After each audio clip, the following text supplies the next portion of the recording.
Good morning, students. On the behalf of Little Flower Higher Secondary School, I welcome to all of you. Yes, student, in this session, we are going to discuss about accountancy. Yes, student, in this accountancy, I am taking basic concept of partnership or fundamental of partnership. Yes, student, are you seeing a definition which is given on the slide? It has been written meaning of partnership. A partnership firm is an association of two or more persons to carry on a legal business and share its profit or losses. The person who join hands together to do a business are individually known as partners and collectively a firm. Yes, student, I am going to explain this definition. This definition indicate that when two or more persons unite together for some common purpose and they are doing a legal business and they are ready to share the profit or loss of a business, and the person who join together are individually known as partners and collectively they will known as a firm. Yes student, ये definition ये बता रही है कि जब दो या दो से अधिक लोग आपस में मिलते हैं और कोई लीगल बिजनेस एक्टिविटीज़ को परफॉर्म करते हैं और उस लीगल बिजनेस से जो प्रॉफिट कमाया जाता है उसे वे आपस में बांटते हैं। अगर लॉस होता है तो उस लॉस को भी वो आपस में बेयर करते हैं और जब ये कंबाइंडली इस बिजनेस एक्टिविटीज़ को परफॉर्म करते हैं तो कलेक्टिवली इसको हम फर्म का नाम देते हैं और इंडिविजुअली ईच पार्टनर को हम पार्टनर के नाम से कॉल करते हैं। Yes, students, we are following the Indian Partnership Act 1932, and according to Section 4 of the Indian Partnership Act 1932, the term partnership is the relation between two or more persons who have agreed to share the profit of the business carried on by all or any of them acting for all. This definition is given in the Partnership Act 1932 in section 4. I am going to explain this definition. In fact, this definition has three important aspects. The first and the most important aspect is that there is a relationship between two or more persons. It is very important. Second important aspect of this definition is indicating that the profit of the business should be distributed among the partners, and third one is the business should be carried on by all or any of them acting for all. It means all the persons combinedly perform the business activity or any one of them on the behalf of the remaining partners will perform the business activities. ये section 4 में जो definition दी गई है इसमें तीन important aspects हैं। पहला aspect ये बता रहा है पार्टनरशिप स्टार्ट की जाती है तो दो या दो से अधिक लोगों का आपस में मिलना ज़रूरी होता है। दूसरी इंपॉर्टेंट चीज़, बिजनेस में जो प्रॉफिट कमाया जाता है उस प्रॉफिट को पार्टनर्स के बीच में बांटा जाता है। तीसरा, इस पार्टनरशिप में जो पार्टनर्स होते हैं वो कलेक्टिवली एक साथ मिलकर बिजनेस एक्टिविटीज़ परफॉर्म करते हैं या उनमें से कोई एक पार्टनर सबको रिप्रेजेंट करते हुए बिजनेस एक्टिविटीज़ को परफॉर्म करता है। यानी ये पार्टनर एजेंट भी कहलाते हैं और प्रिंसिपल भी कहलाते हैं। Yes, student. Now I am going to take essential elements, features, or characteristics of partnership. The first and the most important characteristics is at least two person.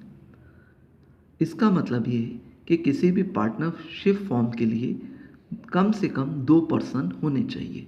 जैसा आप स्लाइड में देख रहे हैं लिखा हुआ है there must be at least 2 person to form a partnership and all such partner must be competent to contract, यानी कम से कम 2 पर्सन होने चाहिए और वो दोनों पर्सन या 2 से अधिक जो पर्सन इस बिज़नेस के लिए जुड़ रहे हैं वो इस बिज़नेस एक्टिविटी को परफॉर्म करने के लिए सक्षम होने चाहिए, कॉम्पिटेंट होने चाहिए। उनके बीच में जो एग्रीमेंट होगा, जो डिसीजन लेंगे, उस डिसीजन को लेने के लिए वो कॉम्पिटेंट होने चाहिए।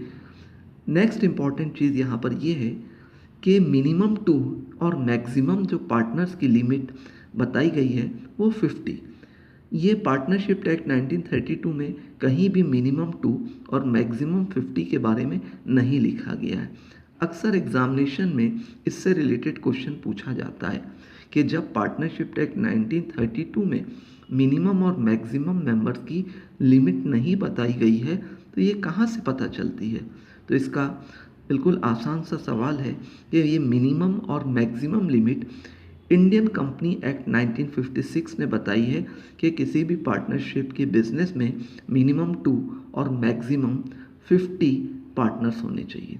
दूसरा इसका जो एलिमेंट है एग्रीमेंट जिसको हम आगे डिस्कस करेंगे, जिसे पार्टनरशिप डीड भी कहते हैं। आप यहाँ पर इतना समझें, ये एग्रीमेंट ओरल भी हो सकता है और रिटन भी हो सकता है, डिपेंड करता है पार्टनर्स की म्यूचुअल अंडरस्टैंडिंग पे।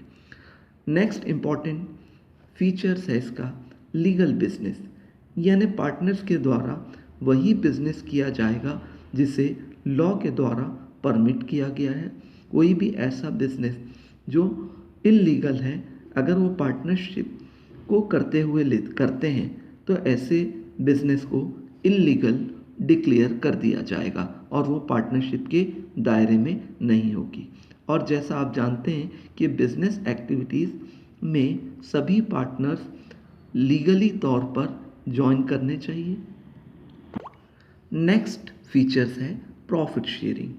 देखिए, बिजनेस जब स्टार्ट होता है उस समय पार्टनर्स आपस में तय कर लेते हैं कि फ्यूचर में जो बिजनेस में प्रॉफिट होगा उस प्रॉफिट को किस रेशो में बांटा जाए, जिसे हम एग्रीड रेशो कहते हैं। और फ्यूचर में जब बिजनेस एक्टिविटीज़ परफॉर्म की जाती है, at the end of the financial year profit कमाया जाता है, तो उस प्रॉफिट को पार्टनर्स के बीच में उस एग्रीड रेशो में बांटा जाएगा। नेक्स्ट है म्यूचुअल एजेंसी। म्यूचुअल एजेंसी का मतलब आप देख रहे हैं, there should be a mutual agency relationship among the partner. Mutual agency relationship means that each partner is both an agent and the principal. देखिए, जैसा कि जब पार्टनर्स आपस में जुड़ते हैं तो इनके बीच में एक म्यूचुअल रिलेशनशिप का क्रिएट होना, डेवलप होना बहुत ज़रूरी होता है। और पार्टनर्स आपस में एजेंट के रूप में और प्रिंसिपल के रूप में भी काम कर सकते हैं। मैंने जैसे पहले डिस्कस किया था कि अगर कोई पार्टनर्स सभी को रिप्रेजेंट करते हुए कोई एक्टिविटीज़ परफॉर्म कर रहा है तो एजेंट भी हो सकता है और बाकी पार्टनर्स प्रिंसिपल या ये पार्टनर प्रिंसिपल भी कहलाता है। Yes student, now I am taking partnership deed. Partnership deed is a very important concept of this partnership.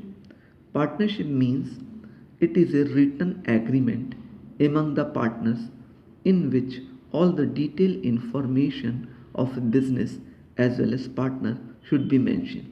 आप स्लाइड में देख रहे हैं कि partnership is the result of an agreement between 2 और मोर पर्सन। जब पार्टनर्स के बीच में एक एग्रीमेंट होता है और वो उसे रिटन फॉर्म में लिखते हैं तो उसे ही हम पार्टनरशिप डीड कहते हैं। जैसे इसमें लिखा हुआ है कि द एग्रीमेंट में भी ओरल और रिटन, ये पार्टनर्स की म्यूचुअल अंडरस्टैंडिंग पर डिपेंड करता है। लेकिन पार्टनरशिप एक्ट 1932 ने सजेस्ट किया गया है, ये एडवाइस किया गया है कि एग्रीमेंट रिटन में होना चाहिए। इसका रीज़न ये है कि रिटन में अगर एग्रीमेंट होगा तो उसका प्रूफ, उसका एविडेंस सभी पार्टनर के पास होंगे और फ्यूचर में अगर पार्टनर्स के बीच में कोई कंट्रोवर्सी होती है, कोई क्लैशेस होते हैं, कोई डिस्प्यूट्स होते हैं तो ये रिटन एग्रीमेंट यानी पार्टनरशिप डीड उनके डिस्प्यूट्स को सॉल्व करने में मदद करेगी।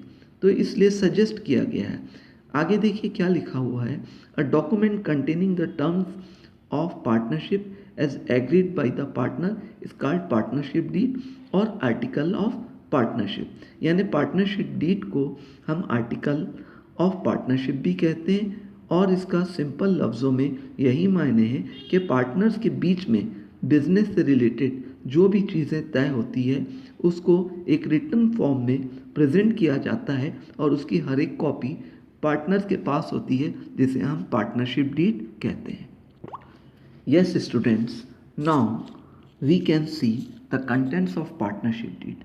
In fact, partnership deed have a variety of contents. Now I am giving some of the contents of the partnership deed. As you are watching in the slides, the first and the most important content is name of the firm. यानी partner का नाम क्या है, सभी partners के नाम को mention करना पड़ेगा।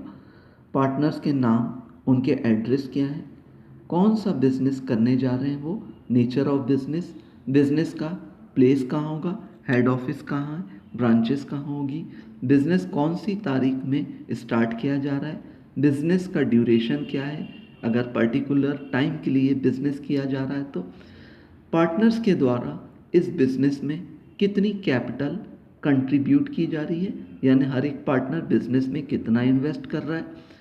उसके अलावा अगर बिजनेस पर्पस में पार्टनर ने जो पैसा इन्वेस्ट किया है उस पर क्या बिजनेस उसको इंटरेस्ट देगा, जिसे हम इंटरेस्ट ऑन कैपिटल कहते हैं। इसी तरीके से अगर पार्टनर्स को कभी पर्सनल यूज़ के लिए पैसे की ज़रूरत पड़ती है तो वो अपने बिजनेस से पैसा निकालता है, तो क्या अब उस निकाले हुए पैसे पे, जिसे हम ड्राइंग कहते हैं, पार्टनर उस बिजनेस को इंटरेस्ट देगा, जिसे हम इंटरेस्ट ऑन ड्राइंग कहते हैं। इसके अलावा बिजनेस में जो प्रॉफिट या लॉस हो रहा है उसको किस रेशो में बांटा जाएगा, ये बहुत सारी चीज़ें होती हैं। इसके अलावा जैसे पार्टनर्स को सैलरी दी जाए, कमीशन दिया जाए या ना दिया जाए, अगर पार्टनर्स की डेथ हो जाती है तो उस कंडीशंस में क्या किया जाए, ये सब इंफॉर्मेशन इस पार्टनरशिप डीड में दी जाती है।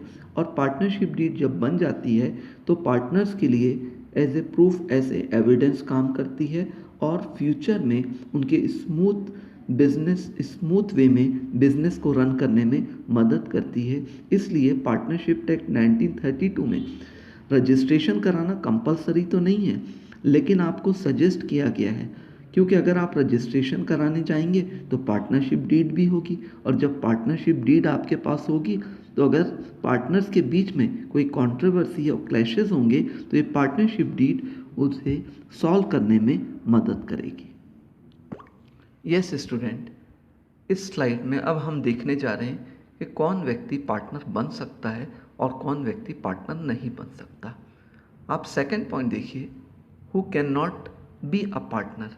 तो देखिए पहली इम्पॉर्टेंट कंडीशन ये है कि जो व्यक्ति 18 साल से ज़्यादा है या 18 साल का है वो पार्टनर बनने के लिए कैपेबल है। यानी एक बिलो 18 ईयर का व्यक्ति पार्टनर नहीं बन सकता क्योंकि वो माइनर है, यानी माइनर पार्टनर नहीं बन सकता, मेजर पार्टनर बनेगा। दूसरी important cheese, a man of unsound mind, यानी एक व्यक्ति जो अनसाउंड माइंड का है, जिसे हम मेंटली सिक पर्सन भी कह सकते हैं, मेंटली रिटार्डेड पर्सन भी कह सकते हैं, वो पार्टनरशिप के मेंबर के लिए एलिजिबल नहीं होगा। तीसरी व्यक्ति जो होता है जिसे हम इंसॉल्वेंट पर्सन कहते हैं, यानी वो व्यक्ति जो इंसॉल्वेंट हो गया, जिसका दिवालिया घोषित कर दिया गया है, या वो व्यक्ति जिसको कोर्ट ने डिस्क्वालीफाइड बाय लॉ डिक्लेयर किया गया है। ऐसे व्यक्ति पार्टनर के बनने के लिए एलिजिबल नहीं होते। इसके अलावा हर एक वो व्यक्ति जो हेल्दी है, साउंड माइंड का है, मेजर है, जिसको कोर्ट ने इंसॉल्वेंट या डिस्क्वालीफाइड डिक्लेयर नहीं किया है, जो एग्रीमेंट को बनाने में सक्षम है, डिसीजन लेने में कॉम्पिटेंट है, वो व्यक्ति पार्टनर बन सकता है। यस स्टूडेंट्स, अब हम जो कॉन्सेप्ट देखने जा रहे हैं बहुत इंपॉर्टेंट कॉन्सेप्ट्स है और न्यूमेरिकल के पॉइंट ऑफ व्यू से बहुत ही इम्पॉर्टेंट है। देखिए, अगर पार्टनरशिप डीड नहीं बनती है या पार्टनरशिप डीड साइलेंट होती है तो उस कंडीशंस में हमें इंडियन पार्टनरशिप एक्ट 1932 की मदद लेना पड़ता है। यानी पार्टनरशिप डीड के अब्सेंस में पार्टनरशिप एक्ट 1932 क्या बोलता है वो जानना बहुत ज़रूरी है। हम पॉइंट वाइज देखते हैं क्या बोलता है हमारा पार्टनरशिप एक्ट 1932। सबसे पहले प्रॉफिट शेयरिंग की बात है।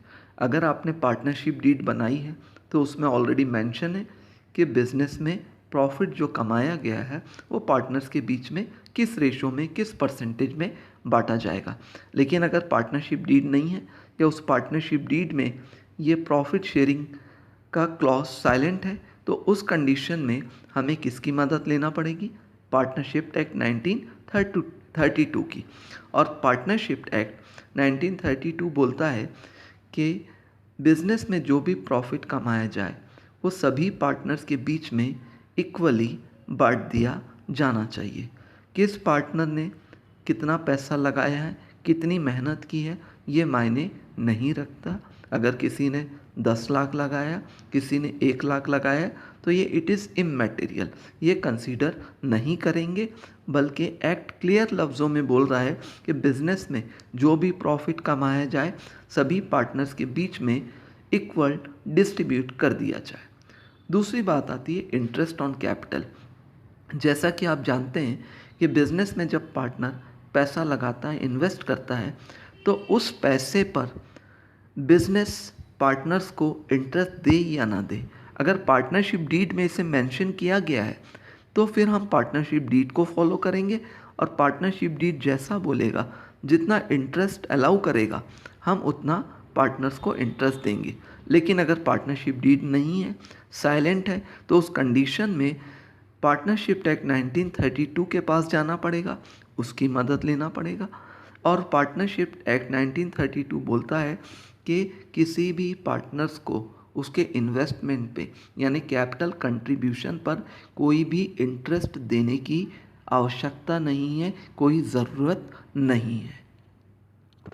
यस स्टूडेंट, अब पार्टनरशिप एक्ट 1932 का नेक्स्ट प्रोविज़न जो है इंटरेस्ट ऑन लोन या एडवांसेस। आप इस तरीके से समझिए कि अगर कोई पार्टनर ने बिजनेस को पैसा दिया है लेकिन लोन के रूप में दिया है, ना कि कैपिटल कंट्रीब्यूशन में, तो अगर पार्टनरशिप डीड में जो परसेंटेज मेंशन है तो उसको हम फॉलो करेंगे। अगर पार्टनरशिप डीड में पार्टनर्स ने ये तय किया है कि जो पार्टनर बिजनेस में लोन के रूप में, ना कि कैपिटल कंट्रीब्यूशन के रूप में, लोन के रूप में अगर कोई पार्टनर बिजनेस को पैसा देता है, मदद करता है, तो उस पर अगर 8% या 5% इंटरेस्ट दिया जाए तो उतना ही दिया जाएगा। लेकिन अब पार्टनरशिप डीड नहीं है, पार्टनरशिप डीड साइलेंट है, पार्टनरशिप डीड में ऐसा कोई क्लॉज नहीं है, तो उस कंडीशन में हमारा पार्टनरशिप एक्ट 1932 बोलता है कि पार्टनर को 6% पर एनम के हिसाब से उसके लोन के अमाउंट पर, उसके एडवांस के अमाउंट पर इंटरेस्ट दिया जाना चाहिए। नेक्स्ट है इंटरेस्ट ऑन ड्राइंग। अब देखिए, इंटरेस्ट ऑन ड्राइंग जैसा हम जानते हैं कि अगर पार्टनर को अपने पर्सनल यूज़ के लिए पैसे की ज़रूरत पड़ती है और वो बिजनेस से उस पैसे को निकालता है जिसे हम ड्राइंग कहते हैं, तो अब क्या इस ड्राइंग पर पार्टनर बिजनेस को इंटरेस्ट दे? तो अगर पार्टनरशिप डीड में इसके बारे में मेंशन किया गया है कि इंटरेस्ट दिया जाए तो हम उसको फॉलो करेंगे। लेकिन अगर पार्टनरशिप डीड नहीं है, साइलेंट है, ऐसा कोई क्लॉज नहीं है, तो उस कंडीशन में फिर हमें किसकी मदद लेना पड़ेगा? पार्टनरशिप एक्ट 1932 की। और पार्टनरशिप एक्ट 1932 बोलता है कि पार्टनर्स को इंटरेस्ट ऑन ड्राइंग यानी ड्राइंग पर इंटरेस्ट देने की कोई ज़रूरत नहीं है। इसी तरीके से रेम्यूनरेशन टू पार्टनर्स यानी पार्टनर्स को या तो सैलरी या कमीशन, इसके अलावा कुछ मॉनेटरी बेनिफिट दिया जाए, तो अगर ये चीज़ पार्टनरशिप डीड में मेंशन है तो उस कंडीशन में हम जो वहाँ पर मेंशन है सैलरी, कमीशन या जो भी मॉनेटरी बेनिफिट्स वो दे सकते हैं। लेकिन अगर पार्टनरशिप डीड बनी नहीं है या पार्टनरशिप डीड साइलेंट है तो उस कंडीशन में अगेन हमें किसे रेफर करना पड़ेगा, किसके पास जाना पड़ेगा, पार्टनरशिप एक्ट 1932 के पास। और पार्टनरशिप एक्ट 1932 क्या बोलता है, किसी भी पार्टनर्स को ना कोई सैलरी ना कोई कमीशन देने की कोई आवश्यकता नहीं है। तो अब आपने देखा कि दो इम्पॉर्टेंट चीज़ होती है, एक होती है पार्टनरशिप डीड। अगर हमारे बिजनेस में, पार्टनरशिप के बिजनेस में पार्टनरशिप डीड बनी हुई है तो स्ट्रिक्टली हम उसको फॉलो करेंगे। लेकिन अगर पार्टनरशिप डीड नहीं है तो उस कंडीशन में हमें किसके पास जाना पड़ेगा, किसकी मदद लेना पड़ेगा, इंडियन पार्टनरशिप एक्ट 1932 की। और इंडियन पार्टनरशिप एक्ट 1932 बोलता है किसी भी पार्टनर को कोई भी सैलरी, कोई भी कमीशन देने की ज़रूरत नहीं है, इंटरेस्ट ऑन कैपिटल अलाउड नहीं है, इंटरेस्ट ऑन ड्राइंग अलाउड नहीं है। लेकिन अगर पार्टनर ने बिजनेस को लोन के रूप में या एडवांसेस के रूप में कोई पैसा दिया है तो उस कंडीशन में उस पार्टनर को बिजनेस से इंटरेस्ट के रूप में 6% पर एनम दिया जाना चाहिए। ये आप इस चीज़ को समझें। अब हम नेक्स्ट क्लास में बाकी देखेंगे। Okay students, thank you very much.